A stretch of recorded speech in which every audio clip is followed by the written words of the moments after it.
What's up, everybody, and welcome to By the Book Bonus Bets. My name is Sia Najad. This, of course, is Meg McDonald. And Meg, it's already NHL season. How you feeling? I can't believe it. Holy cow, this summer flew by. It just feels like the Florida Panthers just won in Game 7 over the Edmonton Oilers. But we're back. I'm excited to get back into the ice talk. And we're going to talk about that. We're going to talk NHL futures on this one, but I'm also going to address the NFC East. Meg, I was at the Commanders game yesterday. I feel like it's an appropriate time to talk these NFC East odds because, honestly, I don't know that these numbers are wholly accurate here. And what I mean by that is I don't know that the Washington Commanders should be plus 185 to the Philadelphia Eagles. And notice that the Dallas Cowboys dropping at the Caesars Sportsbook to plus 250. And, of course, the New York Giants at plus 4,500. Here's the deal.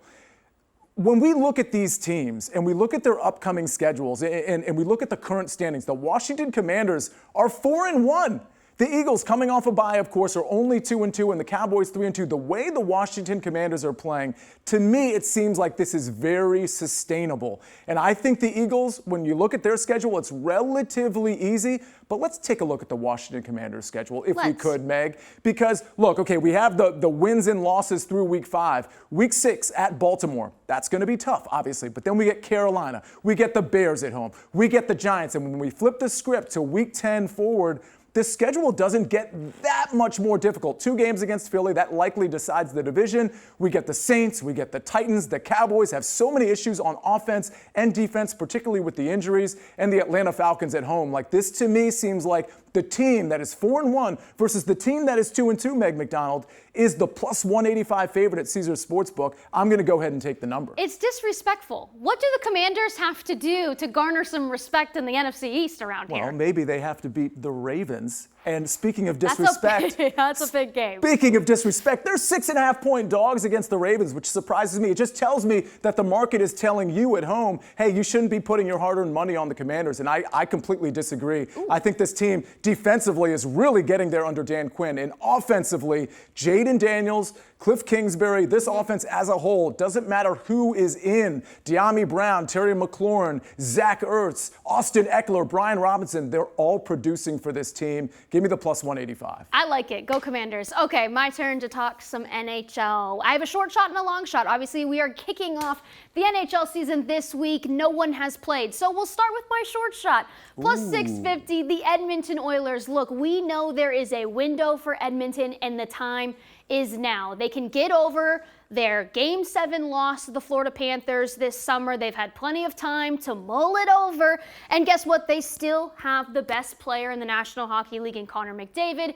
Pair that with Leon Draisaitl, who I don't think gets enough respect because Connor McDavid's on their team as well. But also Evan Bouchard was an absolute game changer for them. He was underrated in that offense. So yeah, give me the Edmonton Oilers. Their time is now, and it's going to happen eventually. So why not bring a championship back to Canada, who hasn't seen a Stanley Cup in decades? All right, so that's the short shot. Yes. Sounds to me like you have a longer shot as well. Yeah, 20-1, the Boston Bruins. Do we forget it was not that long ago when this team was breaking records and winning the President's Trophy? By the way, they did get bounced pretty early that season. However, I do feel like this is a reload type of situation. Now, we know Swayman just got the bag.